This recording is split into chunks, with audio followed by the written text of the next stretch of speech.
All right, hello, good Tuesday afternoon, everyone. I'm Eliana Schreiber, and let's take a look at some stories we are following this afternoon. Now, we are looking into, or learning more, I should say, about a shooting police are investigating after a man they say was shot on the south side of Madison this morning. It happened around 8 a.m. We know that a 25-year-old man was taken into custody about 3 miles from the shooting, which took place on Baird Street on the city's south side.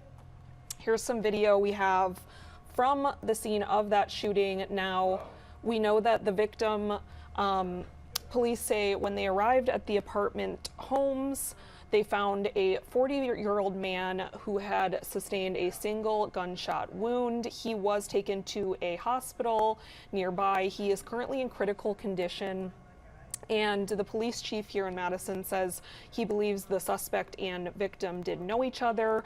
We still don't know what led up to the shooting, but police are investigating, trying to figure out what happened. They do believe it was an isolated incident and are looking, they don't think that there is any danger to the public right now. They are looking into what led up to this shooting. Now, this is a developing story, and we will continue to follow this throughout the day and later on in our newscast this evening. Of course, you can download our free 15 News app for the latest updates sent right to your phone as we learn more. Now, we are also learning no injuries were reported after a fire in Janesville early this morning. That's according to the Janesville Fire Department, and that fire broke out just after 4 a.m. at a business on Foster Avenue. And JFD says 17 firefighters were called to Rath Gibson, where they say they found a machine on fire. Crews quickly helped the workers in the building get out at the time. They were able to get out safely. Firefighters put out that fire and were able to contain it to the machine. The cause, however, of that fire is under investigation. Now, take a look at this. An SUV crashed into a building in Madison yesterday. This happened around 2 p.m. at a home on Free Lane. You can see from the photos here that the garage was pretty seriously damaged, and Madison Fire says the driver was not hurt. One person was inside the housing unit, which was above the garage. That person was not hurt. The heavy urban rescue team responded to prevent building collapse, and we also know a neighboring garage was also hit, but MFD crews say it does not have any structural damage.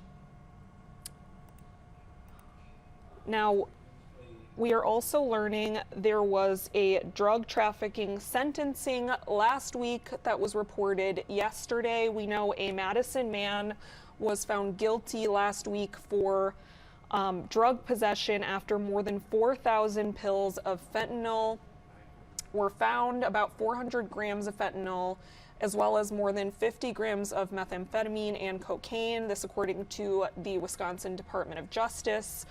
And we also know the 40-year-old man was found guilty of possessing a firearm as a felon illegally. He faces up to life in prison for these charges. His sentencing will be, a judge scheduled his sentencing for August 14th, and he was previously convicted of at least 3 serious violent or drug offenses with a minimum sentence of 15 years in prison. But again, the maximum penalty he could face is life in prison. In other news, here in Wisconsin, it is Earth Day today, and the holiday is observed nationwide, of course, but we also know that it has strong ties to the Badger State. Former Wisconsin Governor and U.S. Senator Gaylord Nelson founded Earth Day back in 1970. So Governor Evers and the Wisconsin DNR are inviting everyone to celebrate all week long by taking action so you can do things in your home to go green, try and reduce your food waste and recycle. Communities are also encouraged to plant trees or pick up trash in their neighborhood.